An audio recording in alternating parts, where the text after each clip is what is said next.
ان الحمد للہ نحمده ونستعینه ونستغفره ونعوذ باللہ من شرور انفسنا ومن سیئات اعمالنا من يهده اللہ فلا مضل له ومن يضلل فلا هادی له واشهد ان لا الہ الا اللہ وحدہ لا شریک له واشهد ان محمدا عبده ورسوله اما بعد فان خير الحديث كتاب الله وخير الهدي هدي محمد صلى الله عليه واله وسلم وشر الامور محدثاتها وكل محدثة بدعة وكل بدعة ضلالة وكل ضلالة في النار.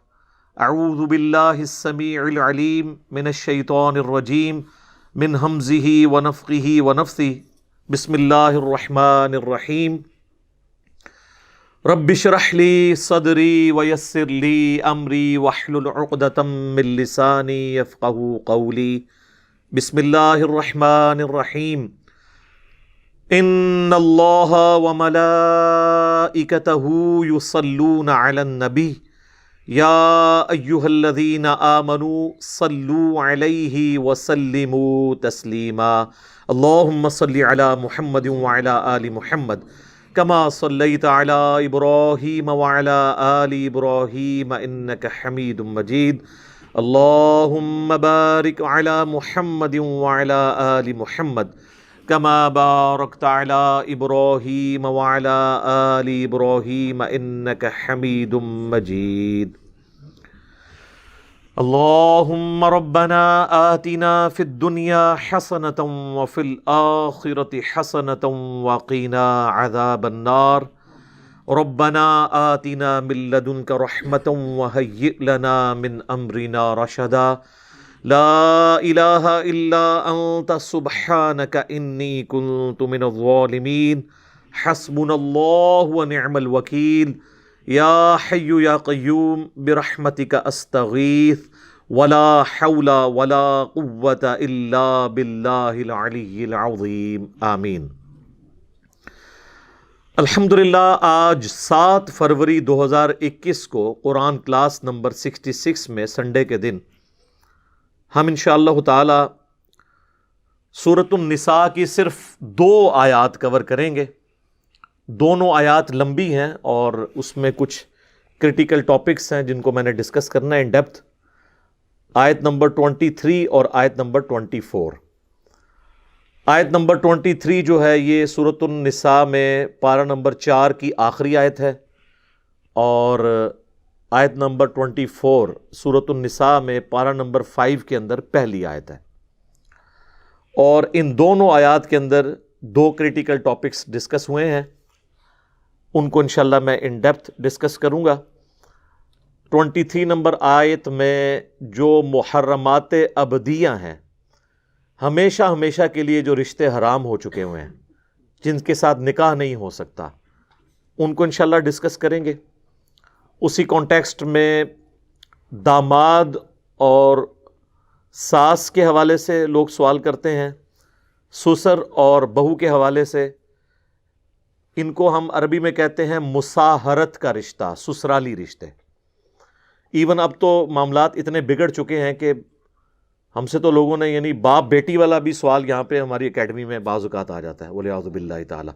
میں اشارتاً گفتگو کر رہا ہوں، بالکل ننگی بات کرنے کی ضرورت نہیں ہے، سب کو سمجھ آئے، کیونکہ میری کمپیٹنسی نہیں ہے گندے لطیفے سنانے والی، اس لیے میں اشارتاً گفتگو کروں گا. اور دوسرا ٹاپک جو ہے وہ نکاح متعہ سے متعلق، جو شیعہ کے ہاں رواج ہے اور اہل سنت کے ہاں بھی نکاح مسیار کے نام سے سعودی عرب والوں نے ایک شروع کیا ہے. اور اسی کانٹیکسٹ میں لونڈیوں کا جو سسٹم تھا اسلام میں، اس پہ بھی تھوڑی بہت انشاءاللہ ڈسکشن ہوگی، اور یہ ہوگی آیت نمبر 24 کے اندر.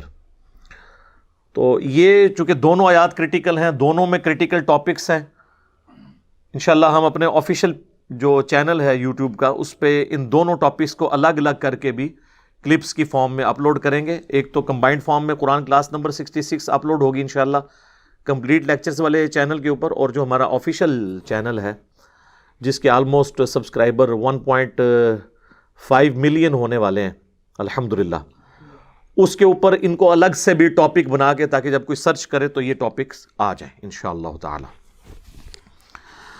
میرے بھائیو، سورۃ النساء کی آیت نمبر 23 جو پارہ نمبر 4 میں آخری آیت ہے، اس میں اللہ تعالیٰ نے محرمات ابدیہ، یعنی جو ہمیشہ ہمیشہ کے لیے محرم رشتے ہیں جن کے ساتھ نکاح ممکن نہیں ہے، ان کو ڈسکس کیا ہے۔ اس میں سے 12 تو ایسے ہیں جو ہمیشہ کے لیے حرام ہیں، اور چند ایک رشتے وہ ہیں جو وقتی طور پر حرام ہیں، ان میں گنجائش موجود ہے کہ کسی وقت میں وہ رشتہ آپ کر سکتے ہیں، لیکن 12 ایسے ہیں جو ہمیشہ ہمیشہ کے لیے محرمات ابدیہ کہلاتی ہیں، ہمیشہ کے لیے محرم رشتے، ان سے نکاح ممکن نہیں ہے۔ اس آیت کو ہم کور کر لیتے ہیں، اس کے کانٹیکسٹ میں انشاءاللہ پھر میں تفصیلی گفتگو بھی کروں گا۔ اعوذ باللہ من الشیطان الرجیم، بسم اللہ الرحمن الرحیم۔ حرمت علیکم، حرام کر دی گئی ہیں تمہارے لیے، امہاتکم، تمہاری مائیں۔ اب یہ 12 کانٹینیوس رشتے آئیں گے جن کے ساتھ کبھی بھی شادی ممکن نہیں ہے۔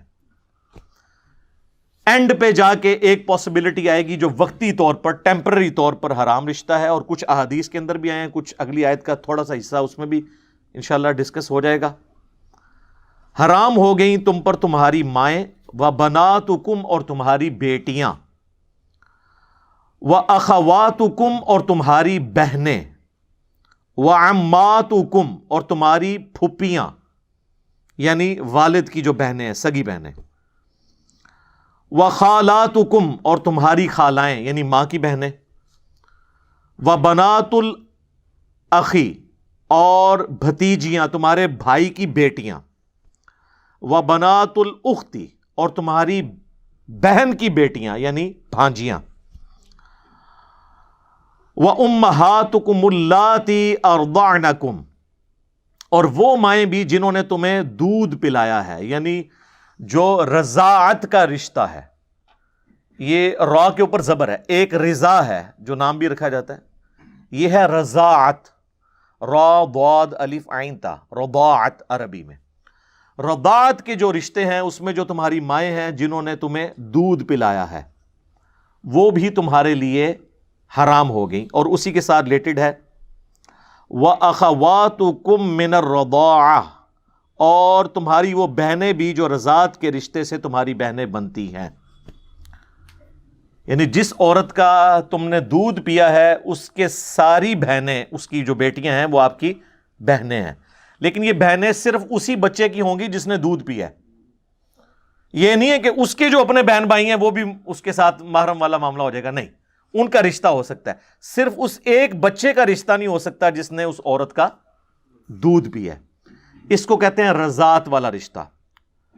اور اس کانٹیکسٹ میں صحیح بخاری اور صحیح مسلم میں متفق علیہ، دونوں میں یہ حدیث موجود ہے کہ اللہ کے محبوب صلی اللہ علیہ وآلہ وسلم نے فرمایا کہ جو رشتے نسب کی وجہ سے، خونی تعلق کی وجہ سے حرمت والے ہو جاتے ہیں، دودھ پلانے سے بھی وہ سارے رشتے حرمت والے ہو جاتے ہیں۔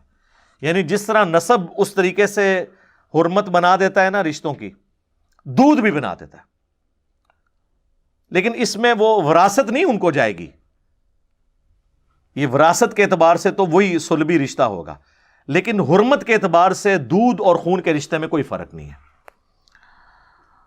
اور صحیح مسلم میں ایک اور حدیث ہے کہ 1 یا 2 دفعہ دودھ پلانے سے رضاعت کا رشتہ اسٹیبلش نہیں ہوتا، بلکہ کم از کم 5 مرتبہ دودھ پلایا جائے مختلف اوقات میں، تو رضاعت کا رشتہ جو ہے وہ اسٹیبلش ہوگا۔ ویسے حنفی تو کہتے ہیں 1 دفعہ بھی پی لیا، غلطی سے بھی پی لیا، ہو گیا۔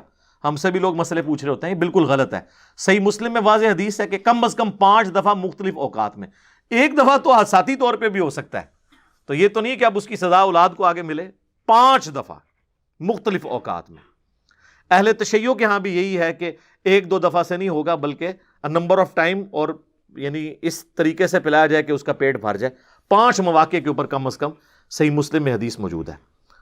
اور اسی کانٹیکسٹ میں ایک اور حدیث ہے صحیح بخاری اور صحیح مسلم میں کہ نبی صلی اللہ علیہ وآلہ وسلم نے فرمایا کہ رضاعت کا رشتہ بھوک کی عمر تک اسٹیبلش ہوگا اور وہ 2 سال ہے، اس حدیث میں آیا. اور ویسے الگ سے سورۃ البقرہ میں بھی آیا کہ 2 سال ہے دودھ چھڑانے کی مدت. 2 سال کے بعد اگر کوئی کسی کا دودھ پی لیتا ہے بچہ، 2.5 سال کا بچہ یا کوئی بڑی عمر کا نوجوان بھی، یہ بڑی عمر کی رضاعت بھی لوگ پوچھ رہے ہوتے ہیں نا. وہ آپ کو پتہ ہے عرب کے مفتیوں نے فتویٰ دیا تھا، جب ان سے پوچھا گیا کہ جی ہمارے آفس میں غیر محرم جو ہے وہ مرد کام کرتے ہیں، تو انہوں نے یہ فتویٰ جاری کیا کہ بھئی آپ کے آفس میں جو عورتیں ہیں نا وہ اس طرح کریں کہ اپنا دودھ ان کو پلا دیں تو وہ ان کے بھائی بن جائیں گے. وہ مطلب یہ نہیں کہ ڈائریکٹ پلانا، یعنی وہ کسی برتن میں نکالیں دودھ کو اور وہ پی لیں 5 موقع کے اوپر، تو وہ ان کے بھائی بن جائیں گے، تو مسئلہ ختم ہو جائے گا. اور اگر کسی کا دودھ نہیں ہے تو وہ ٹیکا لگوا لے، ٹیکا لگوانے سے بھی دودھ اتر آتا ہے نا، تو اس سے بھی. تو حالانکہ وہ تو اب 2 سال کی عمر تو کراس کر چکے ہیں. 2 سال کے بعد رضاعت کا رشتہ اسٹیبلش ہی نہیں ہوتا. اور ان کا بھی کیا قصور ہے؟ یہ تو امام ابن تیمیہ کا بھی یہی موقف ہے. تو وہ پرانے بزرگوں کو لے کے چل رہے ہیں. کاش انہوں نے یہ حدیث پڑھ لی ہوتی اور بخاری اور مسلم دونوں میں جو تھی کہ بھوک کی عمر تک، اور وہ نبی علیہ السلام نے فرمایا کہ 2 سال تک، اس کے بعد رضاعت کا رشتہ اسٹیبلش نہیں ہوگا. اور سورۃ البقرہ میں بھی 2 سال آئے. تو یہ میں نے اس کو ساتھ اس لیے کلیئر کر دیا تاکہ کسی کو کوئی اس میں پریشانی نہ ہو. تو یہاں تک ہم پہنچے تھے کہ جو مائیں اور بہنیں ہیں دودھ کے رشتے کی وجہ سے وہ بھی تمہارے لیے حرام ہے، ان سے تمہاری شادی نہیں ہو سکتی. وَأُمَّهَاتُ نِسَائِكُمْ، اور تمہاری جو بیویاں ہیں نا ان کی مائیں، یعنی جو ساس ہے، اردو میں اسے خوش دامن بھی کہتے ہیں، وہ بھی ہمیشہ کے لیے اب حرام ہے. ہمیشہ کے لیے حرام ہے. یعنی اگر آپ کا رشتہ کسی لڑکی کے ساتھ ہوا، نکاح رخصتی سے پہلے ہی طلاق ہو گئی، تو وہ جو لڑکی تھی اس کی ماں ہمیشہ کے لیے حرام ہے. یعنی کل کو اگر بیوہ ہوتی ہے تو اس سے آپ شادی کبھی بھی نہیں کر سکتے. اس میں رخصتی شرط نہیں ہے اور صحبت اختیار کرنا شرط نہیں ہے. یہ میں اس لیے قید بتا رہا ہوں کہ آگے ایک معاملے میں یہ قید اللہ تعالیٰ نے لگائی ہے کہ اگر رخصتی نہ ہوئی ہو تو وہ ایک اور کیس ہے، وہ آگے آ رہا ہے. وَرَبَائِبُكُمُ اللَّاتِي فِي حُجُورِكُم مِّن نِّسَائِكُمْ، اور تمہاری بیویوں کی وہ بیٹیاں جو تمہارے پاس پرورش پا رہی ہیں. یعنی کسی شخص نے ایسی عورت سے شادی کی کہ اس کے پہلے خامن سے بھی کوئی بیٹیاں تھیں. اب جیسے ہی اس نے آپ کے ساتھ شادی کی تو ان بیٹیوں کے آپ آٹومیٹیکلی باپ بن گئے. لیکن یہاں پر وہ قید لگا دی کہ اگر نکاح صرف ہوا تھا نا اور خلوت صحیحہ نہیں ہوئی تھی، ایک دوسرے کو چھوا نہیں تھا، تو اس سے پہلے ہی طلاق ہو گئی، تو اب وہ حرمت والا معاملہ نہیں ہوگا. وہ ساتھ ذکر آ رہا ہے فی حجورکم من نسائکم اللاتی دخلتم بہن، جن سے تم صحبت کر چکے ہو. فإن لم تکونوا دخلتم بہن، اگر تم نے ان کے ساتھ صحبت نہیں کی، فلا جناح علیکم، پھر نکاح کرنے میں حرج نہیں ہے. یعنی کسی عورت کے ساتھ آپ کا رشتہ ہوا، ابھی رخصتی نہیں ہوئی تھی اور پھر وہ طلاق ہو گئی، تو اس کی جو بیٹیاں تھیں پہلے خامن سے وہ آپ کے لیے حرام نہیں ہوئی. ونس آپ نے ایک دوسرے کو ٹچ کر لیا، اب وہ عورتیں بھی آپ کے لیے جو اس کی بیٹیاں تھیں وہ محرم ہو گئیں. اب یہ لادہ بات ہے کہ وہ ہو تو جاتی ہیں، لیکن یہاں پہ ہمارے پاس اس طرح کے کیسز آتے رہتے ہیں عوام الناس کے بھی اور علماء کرام کے بھی، کہ وہ کیا کر رہے ہیں امت کے ساتھ. ایک الگ سے ٹاپک ہے، میں اب وہ اس طرف نہیں جا کے بات کرنا چاہتا، اشارتاً کر رہا ہوں. وَحَلَائِلُ أَبْنَائِكُمُ الَّذِينَ مِنْ أَصْلَابِكُمْ، اور تمہارے بیٹے جو تمہارے صلب سے پیدا ہوئے ہیں، تمہارے خونی رشتے سے، ان کی بیویاں بھی تم پر ہمیشہ کے لیے حرام ہے. وہ ہمیشہ کے لیے، یعنی بہو بھی ہمیشہ کے لیے سسر کے لیے حرام ہو گئی. تو لہٰذا اب یہ جتنے حرمت والے رشتے ہیں نا، ان میں اب پردہ وہی ہوگا جو گھر کے اندر ایک بہن بھائی کا پردہ ہوتا ہے. چہرے کے نقاب والا معاملہ اس میں نہیں ہوگا، الا یہ کہ جہاں پر فتنے کا اندیشہ ہو وہ الگ بات. یہ وہ 12 رشتے تھے جو ہمیشہ کے لیے حرام ہیں. اب ایک کیس آ رہا ہے جو ہمیشہ کے لیے نہیں، وقتی طور پر ہے، اور وہ ہے وَأَن تَجْمَعُوا بَيْنَ الْأُخْتَيْنِ، اور یہ کہ تم دو بہنوں کو اکٹھا ایک نکاح میں لے لو، یعنی سالی کے ساتھ بھی اپنی بیوی کی موجودگی میں نکاح کر لیا جائے. یہ وقتی طور پر حرام ہے. اگر بیوی مر گئی تو پھر آپ سالی سے شادی کر سکتے ہیں. جیسے سیدنا عثمان کے عقد میں سیدہ رقیہ اور ام کلثوم علیہم السلام، نبی علیہ السلام کی دو بیٹیاں جو آپس میں سگی بہنیں تھیں، یکے بعد دیگرے عقد میں آئی ہیں نا. لیکن یہ ٹیمپرری طور پر حرام ہے کہ بیک وقت دو بہنوں سے رشتہ نہیں ہو سکتا. یہ ہمیشہ کے لیے حرام نہیں ہے. اور اسی کی ایکسٹینشن آگے آ جائے گی اگلی آیت کے اندر کہ جو خامدوں والی عورتیں ہیں وہ بھی حرام ہیں. یعنی آپ کی بیوی میرے اوپر حرام ہے، میری بیوی آپ کے اوپر حرام ہے جب تک وہ میری بیوی ہے. لیکن اگر وہ میری بیوی نہیں رہتی، آپ کی بیوی نہیں رہتی، پھر وہ کہیں بھی رشتہ کر سکتی ہے. لیکن جب تک وہ خامند والی ہے وہ کہیں اور رشتہ نہیں کر سکتی. تو یہ بھی وقتی طور پہ ہے. اس کا ذکر اگلی آیت میں آ جائے گا 24 نمبر میں. یہ ٹیمپرری ہے. اور یہ جو آیا نا وَأَن تَجْمَعُوا بَيْنَ الْأُخْتَيْنِ کہ دو بہنوں کو اکٹھا نہیں کر سکتے، اسی کی ایکسٹینشن ایک بخاری مسلم میں آئی ہے کہ نبی علیہ السلام نے فرمایا کہ پھوپھی اور بھتیجی کو ایک نکاح میں جمع نہیں کر سکتے اور خالہ اور بھانجی کو بھی نہیں کر سکتے. یعنی آپ کسی کی پھوپھی کے ساتھ شادی کریں، اس کی بھتیجی کے ساتھ آپ پیرلل میں شادی نہیں کر سکتے. اور اس کو سمجھنے کا ایک بڑا آسان سا فارمولہ ہے. آپ کسی بھی دو عورتوں کو اکٹھا اپنے نکاح میں نہیں لے سکتے کہ ان دو عورتوں میں سے اگر ایک کو مرد تصور کر لیا جائے اور ان دونوں کی آپس میں شادی ممکن نہ ہو. مثلا کیا بہن اور بھائی کی شادی ہو سکتی ہے؟ نہیں. تو اس کا مطلب ہے کہ دو بہنیں تھیں، ان میں سے ایک کو بھائی تصور کر لیا لڑکا، تو ان کی آپس میں شادی ہو سکتی ہے. تو بس اب یہ دونوں عورتیں بھی اکٹھی ہو کے کسی اور مرد کے عقد میں نہیں جا سکتی. اسی طرح کوئی شخص اپنی پھوپھی سے شادی کر سکتا ہے؟ نہیں. تو اگر وہ شخص لڑکی ہو اور اس کی پھوپھی بھی فیمیل ہے، اب یہ دونوں کسی ایک مرد کے عقد میں بیک وقت نہیں آ سکتی. سمجھ آ گئی؟ یہ سمپل فارمولہ ہے کہ ہر وہ دو عورتیں کہ ان میں سے وقتی طور پہ ایک مرد تصور کر لی جائے اور ان کی آپس میں شادی نہ ہو سکتی ہو، تو وہ دونوں عورتیں اکٹھی کسی اور کے عقد میں نہیں جا سکتی. لیکن یہ ٹیمپرری طور پر، وقتی طور پر حرمت والا رشتہ ہے. اگر ان میں سے کسی ایک کو وہ طلاق دے دے کہ مر جائے ایک ان میں سے، پھر اس کے ساتھ شادی ہو سکتی ہے. پھوپھی مر گئی اب بھتیجی سے شادی ہو سکتی ہے، خالہ مر گئی اب بھانجی کے ساتھ شادی ہو سکتی ہے. تو یہ وہ تھے جو ٹیمپرری طور پہ ہیں. باقی 12 جو ہیں وہ ہمیشہ کے لیے حرام رشتے ہیں. اب اسی کانٹیکسٹ میں مصاہرت کا بیان بھی کر دوں. یہ فقہ حنفی میں بڑا ایک مشہور ہے اور بڑی کتابیں لکھی ہوتی ہیں مصاہرت کے اوپر. مصاہرت عربی میں کہتے ہیں سسرالی رشتوں کو. اور وہ کہتے ہیں جی مصاہرت والا جو معاملہ اگر ہو گیا، یعنی مثلاً یہ فقہ حنفی میں جو لکھا ہوا ہے اس کا قرآن و حدیث سے کوئی تعلق نہیں ہے، کیونکہ قرآن و حدیث نے جو حرام بتانا تھا وہ قرآن میں اور بخاری مسلم میں بتا دیا. اب مولانا شریف نے جو ہے نا وہ اپنی طرف سے چیزیں داخل کی ہیں. تو مولانا شریف کو قرآن سے اور بخاری مسلم سے اٹھا کے تھوڑی دیر کے لیے نہیں، ہمیشہ کے لیے باہر رکھیں اور پھر دیکھیں کہ یہاں پہ حرمت والے رشتوں میں کوئی ایسی بات ہوئی ہے. وہ بتاتے ہیں آپ کو مصاہرت والا رشتہ، بڑی کتابیں لکھتے ہیں اور کہتے ہیں جی پتہ ہے جی. پھر پوچھ رہے ہوتے ہیں لوگوں سے کہ جی اگر کسی مرد نے اپنی ساس کو شہوت کے ساتھ چھوا، غلطی سے یا جان بوجھ کے، صرف چھو لیا، تو اس کی اپنی بیوی اس پہ ہمیشہ کے لیے حرام ہو گئی. یہ وہ کہتے ہیں.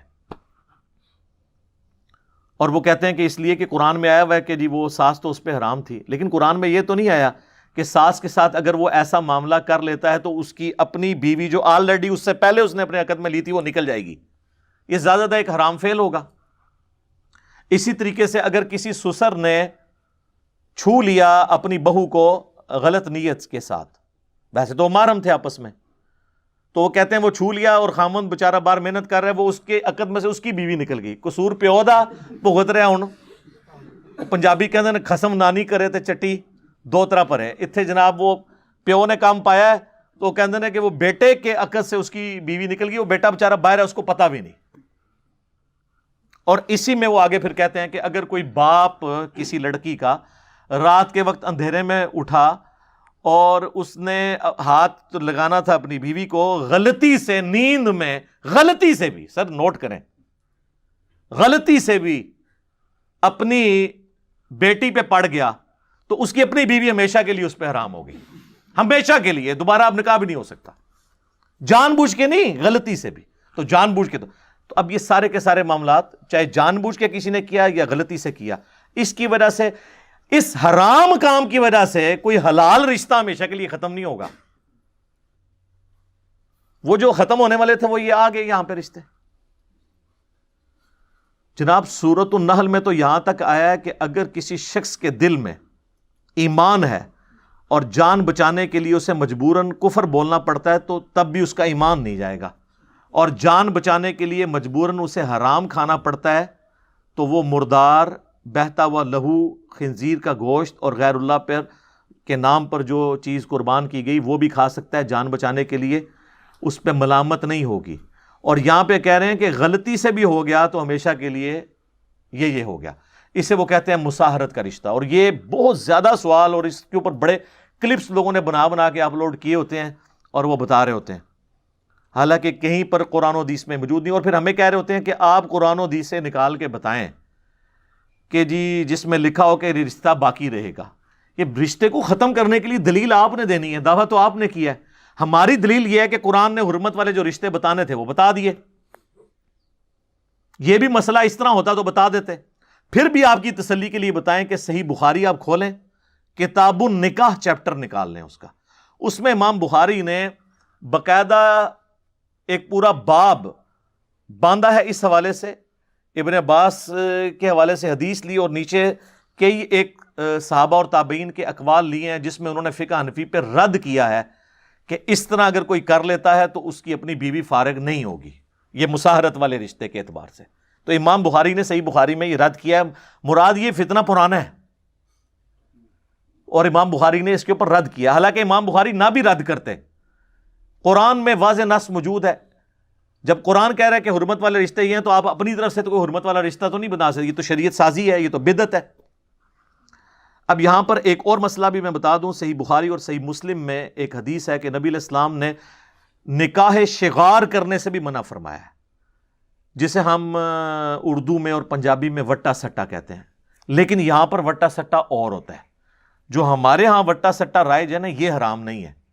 وہ حدیث میں موجود ہے بخاری اور مسلم دونوں میں کہ کوئی شخص اپنی بہن یا بیٹی کا رشتہ اس شرط پہ کسی مرد سے نہیں کر سکتا کہ تو اپنی بیٹی مجھے دے دے، میں اپنی بیٹی تجھے دیتا ہوں، یا تو اپنی بہن کا نکاح میرے ساتھ کر دے، میں اپنی بہن کا نکاح تیرے ساتھ کرتا ہوں، اور اس کے بدلے حق مہر میں نہیں دوں گا، میرا حق مہر یہ ہے کہ میں نے اپنی بہن یا بیٹی تجھے دے دی، اور تیرا حق مہر یہ ہے کہ تو نے اپنی بہن۔ تو حق مہر کے بغیر اس طرح کا رشتہ کرنا، اسے کہتے ہیں نکاح شغار یا وٹا سٹا، یہ والا وٹا سٹا حرام ہے۔ لیکن اگر دو مرد آپس میں کہتے ہیں کہ میں اپنی بہن کا رشتہ تمہارے ساتھ کرتا ہوں، تم میرے ساتھ کر دو، اور دونوں کا حق مہر رکھا جاتا ہے، تو اس میں کوئی حرج نہیں، یہ والا وٹا سٹا حرام نہیں ہے۔ یا کوئی شخص کہتا ہے میں اپنی بیٹی کا رشتہ تمہیں دیتا ہوں، تم اپنی بیٹی کا رشتہ مجھے دو، ٹھیک ہے، اور دونوں کا الگ الگ حق مہر رکھا جائے، اور یہ شرط لگا کے نہ ہو کہ جی اگر نہیں دو گے تو میں نہیں کروں گا، اس طرح کا معاملہ نہ ہو، تو اس میں کوئی نہیں، جیسے عموماً رشتہ داروں میں ہو جاتا ہے، اور اس کی انٹینشن یہ ہوتی ہے کہ چلو ایک رشتہ زیادہ مضبوط ہو جائے گا، وہ اس کو طلاق نہیں دے گا، وہ اس کو طلاق نہیں دے گا، اور لوگ کہہ رہے ہوتے ہیں وٹا سٹا اسلام میں حرام ہے۔ وٹا سٹا یہ والا حرام ہے جس میں حق مہر نہ رکھا جائے۔ اچھا، اسی طریقے سے سورۃ البقرہ میں اللہ تعالیٰ نے فرما دیا کہ مشرک عورت کے ساتھ نکاح نہیں کر سکتے، نہ مشرک مرد کے ساتھ، اور اس سے مشرک سے مراد اہل حدیث والا مشرک نہیں ہے، اس مشرک سے مراد ہے جو کافر مشرک ہے، جو کلمہ گو نہیں ہے۔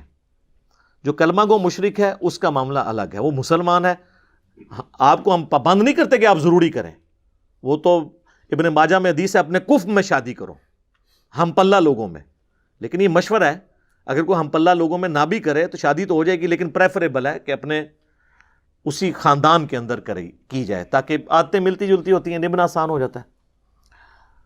تو جو چیزیں کلچرل ہیں ان کا معاملہ ایک پیرلل میں اس کا خیال اپنی جگہ رکھنا ضروری ہے، لیکن اس کو آپ شریعت نہیں بنا سکتے۔ بہرحال اس میں ایک شاذ قول ہے صحیح بخاری میں، سورۃ البقرہ کی انہی آیات کے کانٹیکسٹ میں عبداللہ ابن عمر کا، وہ کہتے تھے کہ بھئی میں اس سے بڑا شرک کوئی نہیں سمجھتا کہ کوئی شخص حضرت عیسیٰ ابن مریم کو اللہ کا بیٹا کہے یا اللہ کہے. یعنی وہ یہ کہتے تھے کہ اہل کتاب کی عورتیں بھی چونکہ مشرکہ ہیں لہٰذا ان سے نکاح درست نہیں ہے. لیکن امت کا اجماع ہے کہ عبداللہ بن عمر کا یہ قول شاذ ہے، یعنی یہ قول ایکسیپٹیبل نہیں ہے، امت کے اجماع کے خلاف ہے، صحابہ کے اجماع کے خلاف ہے. کیوں؟ قرآن میں سورۃ المائدہ میں اللہ تعالیٰ نے فرمایا کہ جو آخر میں آیات نازل ہونے والی ہیں سورۃ المائدہ کی، کہ آج کے دن اہل کتاب کی عورتیں بھی تمہارے لیے حلال ہوئیں اور ان کا ذبیحہ بھی اگر اللہ کے نام پر ہو تو حلال ہوا. تو اللہ کو تو پتا تھا کہ اہل کتاب جو ہیں وہ سارے ہی آلموسٹ مشرک ہیں. وہی قرآن آپ کو بتا رہا ہے نا سورۃ المائدہ میں، لقد کفر الذین قالوا ان اللہ هو المسیح ابن مریم، وہ کافر ہیں جو کہہ رہے ہیں کہ عیسیٰ ابن مریم ہی اللہ ہے. اور لقد کفر الذین قالوا ان اللہ ثالث ثلاثہ، وہ بھی کافر ہیں جو کہہ رہے ہیں تین میں سے ایک ہے اللہ، یعنی گاڈ دا ہولی فادر، اور جو سیدنا عیسیٰ ہیں وہ ہولی سن ہے، اور روح قدس جو ہے وہ اس کو کہتے ہیں ہولی گوسٹ، یا حضرت مریم کے بارے میں پہلے عقیدہ ہوتا تھا اب ہولی گوسٹ اس کی جگہ آ گیا. تو اللہ تعالیٰ جب ان کے شرک کو بیان کر رہا تھا تو اللہ تعالیٰ کو یہ پتا تھا کہ یہ مشرک ہیں، لیکن ان کو بینیفٹ دیا کہ چونکہ یہ اہل کتاب ہیں، آسمانی مذہب کو ماننے والے ہیں، اگرچہ مشرک ہیں لیکن چونکہ نبیوں کے ماننے والے ہیں، ان کی عورتوں کے ساتھ نکاح جائز ہو جائے گا. اور سب کا اجماع ہے. ہاں ہم ترغیب ضرور دلاتے ہیں کہ بہتر ہے نہ کریں، مسلمان عورتیں تھوڑی ہیں کرنے کے لیے، لیکن کسی کو منع نہیں کر سکتے. تو اب میرا ایک معصومانہ سوال ہے، اگر یہود و نصارہ کی بچیوں کے ساتھ نکاح ہو سکتا ہے تو سنی کا شیعہ کی بچی کے ساتھ اور شیعہ کا سنی کی بچی کے ساتھ کیوں نہیں ہو سکتا؟ تو یا پھر مان لیں اعلیٰ حضرت کی طرح کہ یہود و نصارہ سے بھی بدتر ہے. ہاں جی، اعلیٰ حضرت نے لکھا ہے، احکام شریعت ان کی اپنی کتاب ہے، اس میں انہوں نے لکھا ہے کہ وہابیہ، اور پھر لکھا وہابیہ دیوبندیہ، وہابیہ غیر مقلد، یعنی اہل حدیث اور دیوبند، اور پھر ساتھ لکھا قادیانی کافروں کو بھی بیچ میں شامل کیا، اور لکھا روافظ، ان سب کا نام لکھ کے انہوں نے کہا یہ سب کے سب جو لوگ ہیں یہ مرتد ہیں. مرتد کا مطلب ہے اسلام چھوڑ گئے اور واجب القتل، اور یہ 1,00,000 دفعہ بھی اللہ کا نام لیں تو ذبیحہ مردار ہی رہے گا. البتہ یہود و نصارہ اگر اللہ کا نام لے کر کریں تو وہ حلال ہوگا، یہ حرام رہے گا. 1,00,000 دفعہ بھی نام لیں تو کس کا؟ دیوبندی، اہل حدیث، شیعہ، ان سب کا. اور قادیانی کافروں کو بھی بیچ میں ڈال دیا، انہوں نے قادیانیوں کے کھاتے میں ڈالا ہے ان کو، کہا کہ یہ 1,00,000 دفعہ بھی نام لیں تو ذبیحہ حرام رہے گا، البتہ یہود و نصارہ اگر کریں تو حلال ہوگا. تو پھر اب باقی پیسے تو چھوڑ دیں، آپس میں آپ دیکھ لیں کہ ان لوگوں نے کس طریقے سے دراڑے ہیں. پھر ہمیں لوگ کہتے ہیں جی بزرگوں کے بارے میں بات کرتے ہیں، بزرگوں نے خدمت ہی اتنے بڑے لیول پہ کی ہے کہ وہ بزرگ خود بخود پھر وہ اس پورے معاملے میں رگڑے میں آ جاتے ہیں. ہماری نیت تو نہیں ہوتی لیکن خود بخود آ جاتے ہیں.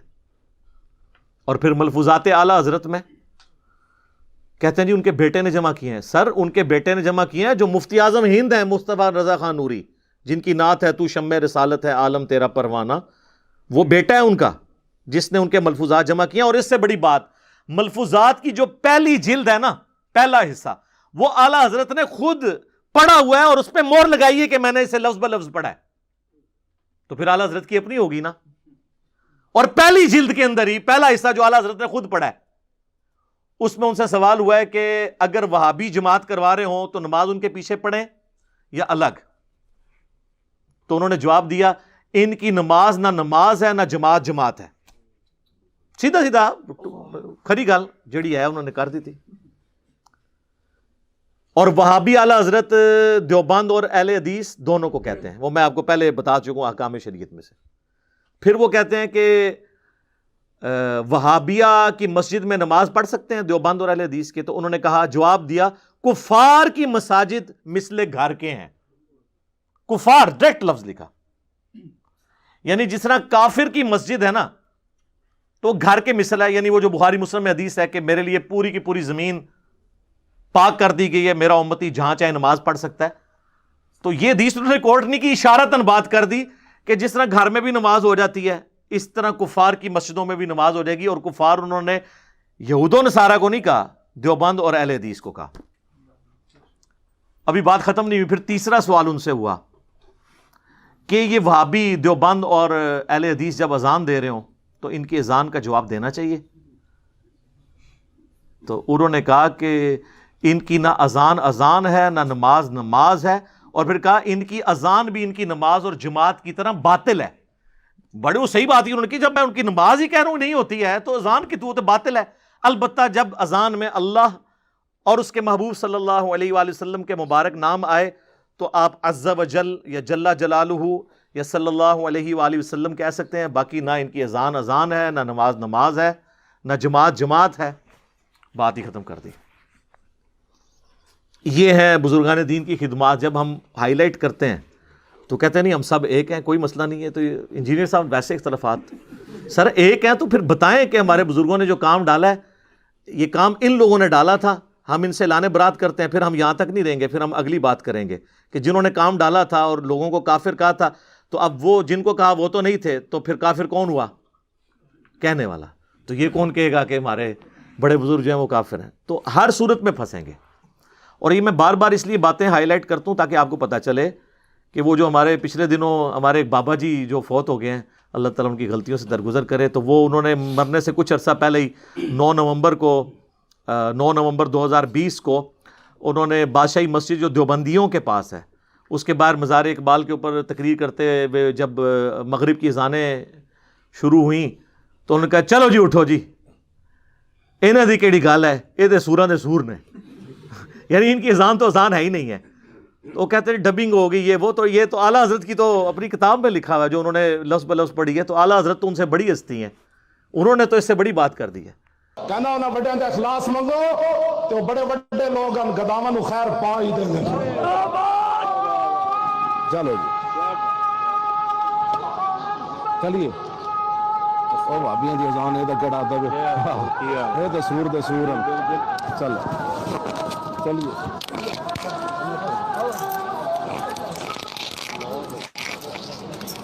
اور سر یہ مولویوں کو سلام ہے، اتنی موٹی گالی کو مولوی دے سکتا ہے؟ سورہ دے سور، اس کی شرح میں آپ کو بیان کر دیتا ہوں۔ یعنی وہ کہتے ہیں جس طرح سور یعنی خنزیر اس مخلوق میں سب سے بدترین مخلوق ہے نا، تو خنزیروں کے اندر سب سے بدترین اگر کوئی خنزیر ہے نا تو وہ وہابی ہیں، یہ مطلب ہے اس کا۔ اے وہابیاں نو چھوڑ دو، انہاں دی کیڑی گل ہے، تے سوراں دے سور نے، سوراں وچ سور نے، یہ انہوں نے کہا ہے۔ اور مرتے دم تک سلام ہے، انہوں نے رجوع نہیں کیا، دوسرے کو بیان دواندے رہنے ادھر ادھر، انہاں تے کیا ہویا سی، وہ کس طرح انکار کر سکتے تھے؟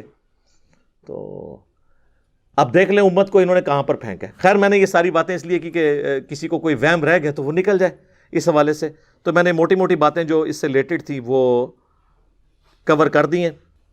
تو بات ہماری یہاں پہ پہنچی تھی وَأَن تَجْمَعُوا بَيْنَ الْأُخْتَيْن، اور یہ کہ تم جمع کرو دو بہنوں کو اکٹھا، یہ بھی ٹیمپرری طور پر حرام ہے۔ إِلَّا مَا قَدْ سَلَف، ہاں مگر جو پہلے ہی کوئی گزر چکا ہے معاملہ وہ معافی ہے۔ معافی کا یہ مطلب نہیں کہ وہ چلاؤ ساتھ، مراد یہ کہ اس سے فوراً توبہ کر کے طلاق دے دو اگر کوئی ایسا معاملہ کیا ہوا ہے۔ ان اللہ کان غفور الرحیم، بے شک اللہ تعالیٰ بھی بخشنے والا اور مہربان ہے۔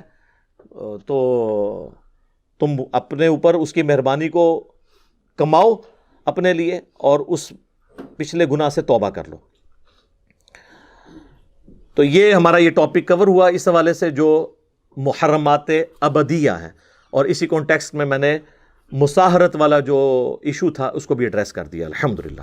اب میرے بھائیو سورہ النساء کی آیت نمبر 24 کی طرف آتے ہیں جو پارہ نمبر 5 میں پہلی آیت ہے۔ اس کانٹیکسٹ میں انشاءاللہ میں نکاح متع اور نکاح مسیار سے ریلیٹڈ گفتگو کروں گا، لیکن پہلے اس کو ہم کور کر لیتے ہیں۔ اعوذ باللہ من الشیطان الرجیم، بسم اللہ الرحمن الرحیم۔ والمحصنات من النساء الا ما ملکت ایمانکم، یہ پچھلے کے ساتھ ریلیٹڈ ہے کہ یہ بھی ٹیمپرری طور پر حرام رشتہ ہے۔ ایسی عورتیں جن کے آلریڈی خامند ہوں، محسنہ ہوں، ایک قلعے کے اندر قید ہیں، ان کا آلریڈی کوئی خامند ہے، وہ عورتیں بھی تمہارے لیے وقتی طور پر حرام ہیں۔ ہاں یہ ہے کہ وہ طلاق دے دے پھر الگ معاملہ ہے، تو ایک وقت میں ایک عورت ایک ہی شادی کر سکتی ہے، لیکن ایک ایکسیپشن ہے، الا ما ملکت ایمانکم، ہاں جو کنیزیں تمہارے ہاتھ لگ جائیں یعنی غیر مسلموں کی وہ عورتیں جو ہے تو شادی شدہ تھیں لیکن جنگ لڑنے کے لیے میدان جنگ میں آئی تھیں اور ان کے خامند مارے گئے. اب دو حال ہیں, ایک تو ہے کہ وہ عورتیں واپس کر دی جائیں تاکہ وہ اپنے بچوں کو جوان کر کے مسلمانوں پہ دوبارہ چڑھ دوڑائیں, اور دوسرا حل یہ ہے کہ ان عورتوں کو اپنے پاس رکھا جائے اور ان کی تربیت کی جائے اور ان کو وہ حقوق دیے جائیں. کس لیول تک حقوق ہیں کہ جو خود کھاتے ہو وہی اپنے غلاموں کو اور کنیزوں کو کھلانا ہے, تاکہ کم از کم ان کی آنے والی نسلیں اسلام میں داخل ہو جائیں. تو اب وہ جو شادی شدہ عورتیں ہیں جو مسلمانوں کے ہاتھ لگیں, تو ان کے ساتھ بھی ازدواجی تعلق بغیر نکاح کے بھی کر سکتے ہیں جب تک وہ لونڈی ہیں. ہاں اگر کوئی لونڈی کو آزاد کر دے اور پھر اس سے شادی کر لے پھر تو وہ بیوی ہے. جس طرح کہ بخاری مسلم میں آتا ہے کہ سیدہ صفیہ کو نبی علیہ السلام, یہ یہودیہ تھی, مسلمان ہو گئیں اور لونڈی بن کے نبی علیہ السلام کے پاس آئیں, تو آپ نے ان کو آزاد کر دیا اور ان کی آزادی ہی ان کا حق میں ٹھہرا اور ام المؤمنین وہ بن گئی رضی اللہ تعالی عنہا وسلام اللہ علیہا. تو نبی علیہ السلام نے اپنے عمل سے ثابت کیا. البتہ اگر آپ اس کو آزاد نہ بھی کرتے تب بھی اس کے ساتھ تعلق قائم کر سکتے ہیں, اگرچہ وہ شوہروں والی, ان کے شوہر چاہے مر چکے ہوں یا زندہ ہوں, دونوں صورتوں میں, چونکہ اب وہ لونڈی بن چکی ہیں. لیکن اس میں بھی شرائط ہیں, یہ اگر وہ پریگننٹ ہے پھر نہیں کر سکتے, ٹھیک ہے. یعنی وہ والا جو باقی کیسز جو ہیں وہ اپنی جگہ رہیں گے جو عورتوں کے حوالے سے ہوتے ہیں. اس کو کہتے ہیں استبرا ہونا چاہیے, یعنی ان کا حمل خالی ہو, حیض والا ایشو نہ ہو, وہ پوری کی پوری چیزیں. ولادہ سے ایک ٹاپک ہے, میں اس کو سکپ کرتا ہوں. اس حوالے سے صحیح مسلم میں ایک حدیث ہے, نبی علیہ السلام کو یعنی شکایت لگائی گئی اس حوالے سے کہ کسی نے کسی حاملہ لونڈی کے ساتھ تعلق قائم کیا ہے یا کوشش کی ہے, تو آپ نے فرمایا کہ میں نے ارادہ کیا کہ میں اس پہ ایسی لعنت کروں جو قبر تک اس کے ساتھ اندر جائے, کہ ان کو نہیں پتا کہ اس طریقے سے معاملہ نہیں کیا جائے گا. تو یہ جو لونڈیوں والا سسٹم ہے, اس پہ ڈیٹیل سے اگر آپ نے پڑھنا ہے نا, تو مولانا مودودی رحمہ اللہ کی کتاب ہے الجہاد فی الاسلام, جس میں ساری حکمتیں اس کو ڈسکس کی گئی ہیں. اور انہی آیت جو یہ سورہ نساء کی آیت نمبر 24 کے کانٹیکسٹ میں آپ تفہیم القرآن بھی پڑھ لیں, وہاں پہ بھی انہوں نے چیزیں ڈسکس کی ہیں. وہ آج ٹاپک نہیں ہے. بہرحال اینڈ رزلٹ یہ ہے کہ آج کی ڈیٹ میں یہ سسٹم آبسلیٹ ہو چکا ہے اسلام کے ڈسکریج کرنے کی وجہ سے.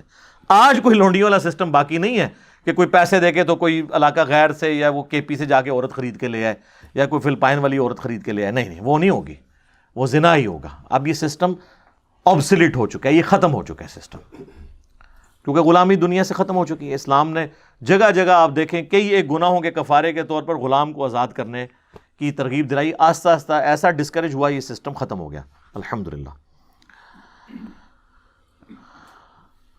الا ما ملکت ایمانکم, ہاں جو کنیزیں ان کا معاملہ الگ ہے. کتاب اللہ علیکم, یہ اللہ تعالیٰ نے تم پر شریعت فرض کی ہے.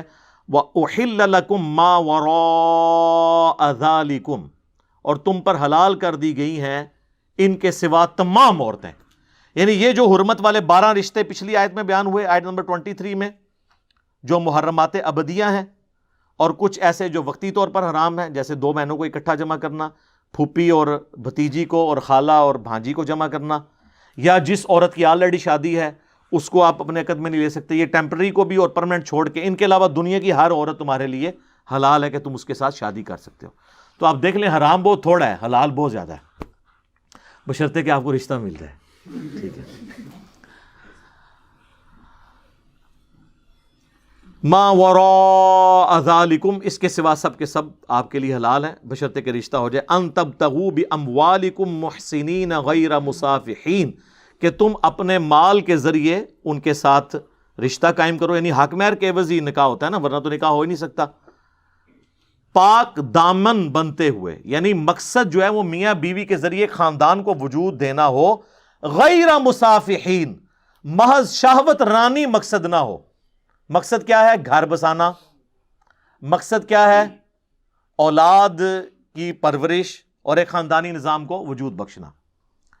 فَمَسْتَمْتَعْتُمْ, پس جو تم نے ان سے یعنی فائدہ اٹھایا ہے, ان سے جو تم نے نفع حاصل کیا ہے, بِهِ مِنْهُنْ, ان میں سے, فَآتُوهُنَّ أُجُورَهُنَّ فَرِيضَةً, تو ان کو ان کے مہر دو جو مقرر کیے گئے ہیں.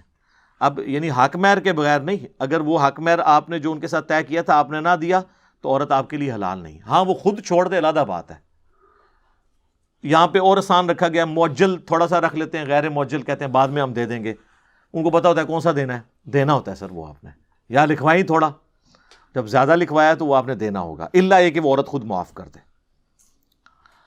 ولا جناح علیکم فیما تراضیتم بہ من بعد الفریضہ، اور تم پر کوئی گناہ نہیں ہے جس چیز پر تم آپس میں راضی ہو جاؤ مقرر کرنے کے بعد. یعنی اگر عورت کہتی ہے ٹھیک ہے میں معاف کرتی ہوں یا آدھا چھوڑ دیتی ہوں، تو اللہ تعالیٰ کہتا ہے مجھے کوئی اس پہ اعتراض نہیں ہے، آپس میں تم طے کر لو. ان اللہ کان علیما حکیما، بے شک اللہ تعالیٰ علم والا حکمت والا ہے. اب یہ جو لفظ یہاں پر آیا نا جی، فمستمتعتم بہ منہن، جو تم نے ان سے نفع اٹھایا، اسی کو وہ متاع بھی کہا جاتا ہے، نفع اٹھانا. اور متاع سے مراد صرف نکاح متاع نہیں ہے، کسی بھی چیز سے آپ نفع اٹھا رہے ہو. جس طرح ہم حج کے ساتھ عمرے کا جب نفع اٹھاتے ہیں تو ہم اسے کہتے ہیں متعۃ الحج یا حج تمتع، تو یہ نفع اٹھانا. قرآن میں نکاح متاع کا ذکر کہیں نہیں ہے. زبردستی کسی نے داخل کرنا ہے تو ایک الگ معاملہ ہے. قرآن میں تو مطلقاً نکاح کا ذکر ہے، اور چونکہ نکاح متاع بھی ایک نکاح ہے، اس کانٹیکسٹ میں اگر کوئی کیس میں داخل ہے جب تک وہ حلال تھا تو وہ بالکل ٹھیک کہہ رہا ہے، ہمیں کوئی اعتراض نہیں ہے. بعض لوگ یہ بھی لے کے آتے ہیں کہ جی عبداللہ ابن عباس کی ایک قرات تھی جو المستدرک للحاکم میں آئی ہے، کہ وہ جو آیت ہے نا یہ والی فمستمتعتم بہ منہن، وہ آگے ساتھ پڑھتے تھے الی اجل مسمی، ایک پیریڈ کے لیے جو تم نکاح کرتے ہو تو تم ان کو حق مہر دو. تو وہ اس کے ساتھ کرتے تھے، اور یہی اہل تشیع پیش کرتے ہیں. تو وہ اگر اس کو درست بھی مانا جائے، اس حدیث کو امام حاکم نے بھی صحیح کہا اور امام زابی نے بھی صحیح مسلم کی شرط پہ صحیح کہا، تب بھی وہ سارے کے سارے معاملات منسوخ تصور کیے جائیں گے. اور اہل سنت کے ہاں تو ایٹ لیسٹ اس کا اجماع پایا جاتا ہے کہ نکاح متاع جو تھا وہ اب قیامت تک کے لیے منسوخ ہو چکا ہے. یہ نہیں ہے کہ پہلے نہیں تھا، پہلے تھا. تو نکاح متاع ہو یا نکاح مسیار کی جو فارم جو اس سے ملتی جلتی بلکہ اس سے بھی گئی گزری ہے، تو میں بتا دیتا ہوں دونوں جو ہے وہ حرام ہے. اس کانٹیکسٹ میں آپ کو وہ ریلیٹڈ احادیث بتا دیتا ہوں. متع کہتے ہیں نفع اٹھانے کو، نکاح متع ہوتا ہے، یہ ہوتا نکاح ہی ہے. یہ کوئی وہ والا معاملہ نہیں ہے کہ وہ بچہ پیدا ہوگا تو وہ وارث نہیں. وہ جو بچہ پیدا ہوگا وہ وارث بھی ہوگا اپنے باپ کا، اس کو وراثت میں حصہ ملے گا، وہ سارے باقی سٹیٹس وہی رہیں گے. لیکن نکاح متع یہ ہوتا ہے کہ آپ نے کم از کم 3 دن کے لیے ہوتا تھا، زیادہ جتنے بھی دن کر لیں، 3 دن کے بعد یعنی جو دن بھی آپ نے طے کیے اس کے بعد آٹومیٹکلی وہ نکاح ختم ہو جائے گا جیسے اس کی ٹائم پیریڈ پورا ہوگا. لیکن جو اولاد پیدا ہوگی وہ اس کا باپ وہی ہوگا، اس کو وراثت میں بھی باقی سارے معاملات وہی چلیں گے. تو اسی لیے نکاح متع کہا جاتا ہے. تو اب اس کو کوئی یہ نہیں کہہ سکتا یہ کوئی بدکاری تھی، ورنہ تو بخاری مسلم میں ہے کہ صحابہ کرام نے کیا ہے. تو آپ اس کو کیسے کہہ سکتے ہیں نبی الاسلام کی اجازت سے کیا ہے؟ وہ صحیح بخاری اور صحیح مسلم دونوں میں حدیث ہے کہ جابر بن عبداللہ کہتے ہیں کہ ہم لوگ رسول اللہ صلی اللہ علیہ وآلہ وسلم کے زمانے میں، حضرت ابوبکر کے زمانے میں اور حضرت عمر کے شروع کے زمانے میں متعۃ النکاح، متعۃ النساء یعنی عورتوں کا متع، اور متعۃ الحج یعنی حج کا متع یعنی حج تمتع، ایک ہی سفر میں حج اور عمرے کو جمع کرنا، یہ کیا کرتے تھے. پھر حضرت عمر نے اسے سختی کے ساتھ منع فرما دیا کہ یہ حرام ہو چکا ہے. ظاہر خبر سب تک نہیں پہنچی ہوئی تھی تو حضرت عمر نے اس کو اسٹیبلش کیا. آج والا تو نہیں تھا انٹرنیٹ والا دور کے جی ایک بات یہاں سے کلپ چڑھا سب کو پتہ چل گیا. تو ایسا نہیں ہوتا تھا، چند لوگوں کو پتا تھا، پھر آہستہ آہستہ وہ چیز اسٹیبلش ہوگی. جس طرح شراب بھی کچھ سٹیجز میں حرام ہوئی ہے، یہ بھی کچھ سٹیجز کے اندر ہوا ہے. اسی کانٹیکسٹ میں ایک اور حدیث ہے صحیح بخاری اور صحیح مسلم میں کہ مولا علی رضی اللہ تعالیٰ عنہ نے حضرت عبداللہ ابن عباس کو آبزرو کیا کہ وہ نکاح متع کے بارے میں نرم رویہ رکھتے تھے اور وہ نوجوانوں کو اس کی حق میں فتویٰ دے دیتے تھے. تو حضرت علی نے ان کو ڈانٹا ابن عباس کو اور کہا رک جاؤ اس سے. نبی صلی اللہ علیہ وآلہ وسلم نے غزوہ خیبر کے موقع پر نکاح متع سے یعنی متعۃ النساء سے منع فرما دیا. متعۃ الحج تو باقی ہے، حج تمتع وہ تو افضل ترین حج ہے، وہ آج تک باقی ہے، وہ الگ سے احادیث ہے. اور پالتو گدوں کے گوشت کو بھی حرام کر دیا.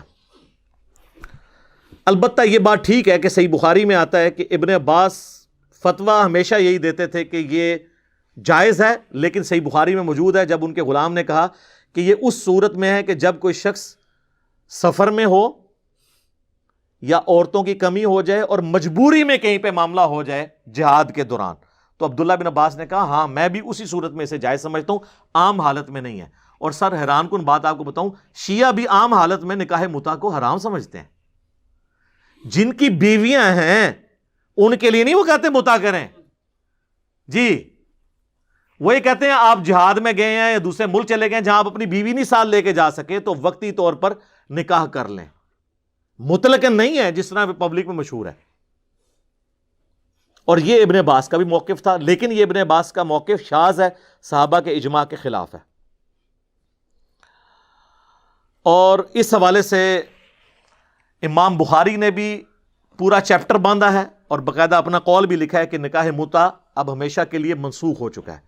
اور صحیح مسلم میں بھی امام نووی نے چونکہ اس کے بعد باب باندھے ہیں مسلم شریف کے، امام مسلم نے خود نہیں باندھے تھے، چھوڑ دیے تھے انہوں نے بھی یہی باب باندھا ہے کہ یہ ہمیشہ کے لیے حرام ہے۔ لہٰذا اہل سنت میں تو اتفاق ہے، اس لیے اہل سنت کے علماء کی جب آپ تقاریر سنیں یا ان کی کتابیں پڑھیں تو وہ بنیادی حدیث یہی لے کے چلتے ہیں جو صحیح بخاری اور صحیح مسلم دونوں میں ہے۔ ایک تو ابن عباس والی بتائیے، ایک الگ سے بھی ہے کہ مولا علی رضی اللہ تعالیٰ عنہ کہتے ہیں کہ نبی صلی اللہ علیہ وآلہ وسلم نے غزوہ خیبر کے موقع پر پالتو گدوں کے گوشت کو اور نکاح متع کو حرام فرما دیا تھا۔ کنفیوژن کیوں پیدا ہوئی؟ وہ صحیح مسلم میں ایک حدیث ہے کہ فتح مکہ کے موقع پر نبی صلی اللہ علیہ وآلہ وسلم نے اسی سال غزوہ اوتاس بھی ہوا تھا، اس موقع کے اوپر 3 دن کے لیے صحابہ کو سفر میں، اس جہادی سفر کے دوران جب ان کی بیویاں ان کے ساتھ نہیں تھی، متع کی اجازت دے دی تھی 3 دن کے لیے۔ وہ جو پابندی تھی وہ وقتی طور پر نبی علیہ السلام نے اللہ کی وحی کے ذریعے اٹھائی، اور اس کے بعد اسی حدیث میں موجود ہے، وہ حدیث روایت کی ہے صبرہ بن معبد نے، وہ کہتے ہیں پھر نبی علیہ السلام نے اناؤنسمنٹ کی کہ اب قیامت تک کے لیے حرام ہے نکاح متع، قیامت تک کے لیے، یہ اس میں الفاظ ہیں۔ اور 26 احادیث ہیں صحیح مسلم میں، ایک پورا چیپٹر ہے، اس میں آپ کو کئی صحابہ سے ملے گا کہ اب یہ حرام ہے، اور وہ انٹرنیشنل نمبر ہے ان احادیث کا 3410 سے لے کر 3435 تک، 3410 سے 3435 تک۔ اور اس میں آپ ایک حدیث تو ضرور پڑھیے گا، 3429 نمبر 3429، کہ عبداللہ ابن زبیر جب خلیفہ بنے، عبداللہ ابن زبیر خلیفہ بنے ہیں 64 ہجری کے بعد، جب مولا علی کو فوت ہوئے کم از کم 24 سال گزر چکے تھے۔ تو مولا علی کے سمجھانے کے باوجود بھی عبداللہ ابن عباس اپنے فتوے پہ قائم تھے، وہ نکاح متع کو جائز سمجھتے تھے، انہوں نے رجوع نہیں کیا۔ تو پھر شیعہ یہی پھر سنیوں کو پھکی دیتے ہیں نا، وہ کہتے ہیں تم کہتے ہو صحابہ جو ہیں وہ ستاروں کی مانند ہیں، تو پھر ابن عباس ستارہ نہیں ہے جس کے بارے میں بخاری میں حدیث ہے کہ اسے اے اللہ قرآن کا علم عطا فرما؟ تو پھر آپ لوگ اس کو نہیں مانتے، تو ہم کیا کہتے ہیں کہ ان کا قول شاذ ہے۔ اور بعض لوگ کہتے ہیں رجوع کر لیا تھا، رجوع والی تو کوئی بات نظر ہی نہیں اس میں آ رہی۔ بخاری میں بھی موجود ہے کہ وہ اس کنڈیشن کے اندر فتویٰ دیتے تھے، اور مسلم شریف میں عبداللہ بن زبیر خلیفہ بنے 64 ہجری میں، 73 ہجری میں وہ شہید ہوئے ہیں، 9 سال کے لیے یزید کے مرنے کے بعد حجاز میں ان کی حکومت تھی۔ تو وہ خطبہ دے رہے ہیں، خطبے کے دوران انہوں نے عبداللہ ابن عباس کی طرف اشارہ کر کے کہا کہ بعض لوگ دنیا میں اپنی آنکھوں سے اندھے ہو چکے ہیں اور اللہ نے ان کو دل کا بھی اندھا کر دیا کہ وہ اس قسم کے فتوے دیتے ہیں کہ نکاح متع جائز ہے۔ اب عبداللہ ابن عباس کو غصہ آ گیا، انہوں نے اسی خطبے کے اندر ہی کہا کہ تم بے ادب اور کم فہم ہو، امام المتقین صلی اللہ علیہ وآلہ وسلم جو پرہیزگاروں کے امام تھے، انہوں نے متع کی اجازت دی ہے۔ تو یہ مطلب ہے کہ عبداللہ ابن عباس اپنی بات پہ قائم تھے۔ تو اچھا، مسلم شریف میں نا امام مسلم نے نا گستاخی سے بچنے کے لیے نا عبداللہ ابن عباس کا نام نہیں لکھا، رجلن، ایک مرد، ایک مرد۔ لیکن آپ باقی حدیث کی کتابیں اٹھائیں گے نا تو وہ آپ کو نام بھی، وہ فلاں کا نام بھی پتہ چل جائے گا۔ مسند ابی عوانہ کے اندر باقاعدہ مینشن ہے کہ وہ عبداللہ ابن عباس تھے۔ تو عبداللہ ابن عباس ہی ظاہر یہ کہہ سکتے تھے نا بے ادب کم فہم، کوئی تابعی تو نہیں کہہ سکتا تھا ایک صحابی دوسرے صحابی کو، عبداللہ ابن زبیر کو، کہ امام المتقین نے ہمیں اجازت دی تھی صلی اللہ علیہ وآلہ وسلم۔ تو عبداللہ ابن زبیر نے کہا کہ تو پھر کر کے بتا متع، تو دیکھ میں تجھے رجم بھی کرواؤں گا، یعنی ظاہر وہ تو خلیفہ تھے۔ تو انہوں نے دھمکی لگائی کہ پھر ٹھیک ہے تو فتوی دینا، آپ کر، ہاں پھر تو دیکھ میں تیرے نال کے کرنا۔ اور یہ حدیث کافی لمبی ہے. اس کے بعد پھر ایک تابعی جو ہے اس کے ساتھ حدیث میں ہی آگے الفاظ ہیں, وہ تابعی کہتے ہیں کہ یہ متع جو ہے مجبوری کی حالت میں جائز تھا, جو میں نے آپ کو پہلے صحیح بخاری میں بتایا کہ عبداللہ بن عباس بھی مطلقاً متع کو جائز نہیں سمجھتے تھے, نہ شیعہ مطلقاً سمجھتے ہیں. جہاد کے دوران یا جہاں پہ بیوی ساتھ نہ ہو دوسرے ملک کے اندر, وہ تو آپ کو پتہ ہے پچھلے دنوں آپ کے اہل حدیث کی بھی ایک جہادی تنظیم ہے, ان کے بارے میں نے اخبار میں پڑھا ہے, وہ نکاح جہاد کے لیے عورتیں گئی ہوئی تھیں وہاں پہ شام کے اندر ان اہل حدیثوں سے نکاح کرنے کے لیے, وہ اس کو نکاح متع کا نام نکاح جہاد رکھ لیا ہے, وہ نکاح متع ہی سی, وقتی طور پہ گئی ہیں سن اسلامی بہنیں خدمت کرنے کے لیے.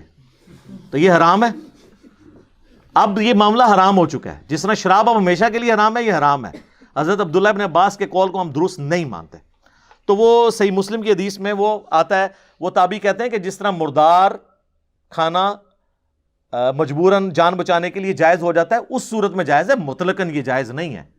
اور پھر آگے وہ جو صحابی جنہوں نے یہ حدیث بیان کی ہے کہ قیامت تک کے لیے حرام ہو گیا, ان کا بیٹا عمر بن عبدالعزیز کو, جو خلیفہ تھے بنو امیہ کے, اور لیکن مجدد بھی ہیں, کیونکہ بنو امیہ کی ساری غلط کاریوں کو انہوں نے درست کیا الحمدللہ. تو عمر بن عبدالعزیز کی موجودگی میں نا, وہ اسی صحابی کا بیٹا جو صبرہ بن معبد کا بیٹا ہے, ربیع بن صبرہ, وہ عمر بن عبدالعزیز کو یہ حدیث سناتا ہے کہ میرے باپ نے خود بھی نکاح متع کیا تھا, اور انہوں نے مجھے بتایا تھا کہ نبی علیہ السلام نے فتح مکہ کے موقع پر چند دنوں کے لیے اجازت دی تھی, پہلے خیبر کے بعد حرام ہوا, اور پھر جب یہاں حرام ہوا تو وہ ہمیشہ کے لیے حرام ہو گیا, غزوہ اوتاس کے موقع پر فتح مکہ والے سال. اور وہ جو روایت بیان کر رہے ہیں وہ کہتے ہیں میں وہاں پہ موجود تھا عمر بن عبدالعزیز کے پاس. اچھا, یہ ساری جو مسلم شریف کی حدیث ہے نا, یہ مسند ابی عوانہ کے اندر بھی آتی ہے, اور وہاں پہ وہ رجل ان کے نام بھی موجود ہے کہ وہ عبداللہ ابن عباس تھے. اور اس کے آگے یہی ربیع بن صبرہ کہتا ہے کہ عبداللہ ابن عباس نے مرنے سے پہلے اپنے فتوے سے رجوع کر لیا تھا. لیکن یہ الفاظ مسلم میں نہیں ہے, بخاری سے بھی یہی پتہ چلتا ہے کہ کوئی رجوع نہیں کیا. اب یہ ان کا حسن ظن ہے کہ ان کا حسن ظن ہوگا, کیونکہ انہوں نے یہ نہیں کہا کہ مجھے انہوں نے بتایا, انہوں نے کہا کہ وہ انہوں نے رجوع کر لیا تھا. اب وہ کیا ہے, ان کی سند ہے, ان تک پہنچی بات نہیں پہنچی. بل اہل سنت عبداللہ ابن عباس کے حوالے سے جان چھڑانے کے لیے یہ روایت پیش کرتے ہیں. باقی جو اکثریت اہل سنت کی وہ اس روایت کا سہارا نہیں لیتی, وہ کہتی ہے کہ جی یہ کیسے ہو سکتا ہے انہوں نے رجوع نہ کیا ہو جب ان کو احادیث کا پتہ چلا تھا. تو وہ ظاہر ہے وہ خود بھی مجتہد تھے, وہ ان احادیث کو منسوخ تصور نہیں کرتے تھے اور کیٹاسٹرافک کنڈیشن کے لیے باقی مانتے تھے. لہٰذا اہل سنت اہل تشیع اس مسئلے پہ لڑنے کی ضرورت نہیں ہے. عام حالت میں تو نہ شیعہ متع کے قائل ہیں اور نہ اہل سنت. اہل سنت تو کسی صورت بھی قائل نہیں ہے, وہ کیٹاسٹرافک کنڈیشن میں ہے. اور آپ کو یوٹیوب کے اوپر کئی ایک بحثیں مل بھی جائیں گی. اور اہل سنت دوسری طرف نکاح مسیار کا جو ہے نا وہ دفاع کر رہے ہوتے ہیں, کیوں کہ وہ سعودیہ والے مفتیان نے دے دیا. اور پھر اتنے بھولے ہیں, میں پروگرام بھی ان کے آپ دیکھیں کئی لوگوں کے اپلوڈ ہوئے ہیں, وہ کہتے ہیں جی نکاح مسیار تو, اور وہ نکاح مسیار وہ اپنی ڈیفینیشن اس کی کرتے ہیں. بھئی اس نکاح مسیار کو کون حرام کہتا ہے؟ وہ کہتے ہیں جی سورہ البقرہ کی آیت نمبر, سورہ النساء کی آیت نمبر 128 میں آیا نا کہ عورت اپنی مرضی سے خامند کو اپنا حق کوئی معاف کر سکتی ہے. یعنی کوئی عورت یہ کہہ سکتی ہے کہ ٹھیک ہے میرا خامند بے شک 3 مہینے بعد میرے پاس ایک دفعہ آ جائے, لیکن میرے ساتھ ٹیگ لگا رہے کہ میں بیوہ نہیں ہوں, متعلقہ نہیں ہوں, کسی کی بیوی ہوں, تاکہ مجھے ایک پروٹیکشن رہے. عرب کے معاشرے میں تو یہ بہت چیز اہم تھی, آج کل بھی ہے, لیکن میں اپنا حق اسے معاف کرتی ہوں. تو قرآن میں آیا کہ وہ معاف کر سکتی ہے, بالکل کر سکتی ہے. بخاری مسلم میں موجود ہے کہ نبی علیہ السلام کی ایک وقت میں 9 بیویاں تھیں, لیکن 8 کے لیے باری مقرر تھی. 9ویں نے اپنی باری حضرت عائشہ کو دے دی تھی, سیدہ سودا نے رضی اللہ تعالی عنہ. اور وہ ابو داؤد میں آتا ہے کہ انہیں خدشہ ہوا کہ میں بہت بوڑھی ہوں تو نبی علیہ السلام مجھے کہیں طلاق ہی نہ دے دیں. حالانکہ آپ نے کیا طلاق دینی تھی, انہوں نے خود ایزیوم کیا. تو انہوں نے حضور کو خود ہی کہہ دیا کہ میں قیامت والے دن بھی آپ کی بیوی بن کے اٹھنا چاہتی ہوں, تو میں تو ویسے بوڑھی ہوں, مجھے خاوند کی حاجت نہیں ہے, میں اپنا حق معاف کرتی ہوں, میں اپنی باری سیدہ عائشہ کو دیتی ہوں. اور حضرت عائشہ اتنی ان کی قدر کرتی تھی, وہ کہتی تھی کہ کاش میں سودا کے جسم کا ٹکڑا ہوتی, کہ اتنا حوصلہ کسی بیوی میں ہو سکتا ہے کہ وہ اپنی باری اپنی سوکن کو دے دے. یہ بھی اس حدیث کے اندر موجود ہے بخاری اور مسلم میں. تو وہ حق آپ نے چھوڑا. وہ کہتے ہیں نہیں یہ حق تو خامند کے لیے بیوی چھوڑ سکتی ہے اور دوسری بیوی کو دے سکتی ہے, تو نکاح مسیار بھی یہی ہے. مرنا جاتے اگر تیرا یقین ہوتا یہی ہو اگر نکاح مسیار, تو اس کو کون کہے گا حرام؟ مسیار کا مطلب ہے سیر والا نکاح, بس کبھی کبھار سیر کرنے کے لیے آپ چلے جائیں اس بیوی کے پاس, تاکہ بس سر یہ میری بیوی ہے. لیکن یہ سیر والا معاملہ دوسرا بھی ہے. عرب میں شیخ یہ نہیں کر رہے ہیں, وہ مفتی اعظم سعودیہ کا فتویٰ ہے عبدالعزیز بن باز کا, جو فوت ہو چکے 99 میں, کہ جو عرب لڑکے یورپ اور امریکہ میں پڑھنے جاتے ہیں 3 سال 4 سال کے لیے تو اپنی بیوی کے ساتھ نہیں لے کے جا سکتے, وہاں پہ اپنے ذہن میں رکھتے ہوئے کسی عورت کے ساتھ شادی کر لیں کہ میں جاتے وقت سے طلاق دے دوں گا, پہلے ہی بسانے کی نیت سے نہیں. اور کہتے ہیں اگر یہ کہا نا کہ میری 3 سال کی پڑھائی ہے اور 3 سال کے لیے نکاح کرتا ہوں تو یہ نکاح متع بن جائے گا اور وہ تو حرام ہے. دیکھو تو ذہن میں رکھ لیں.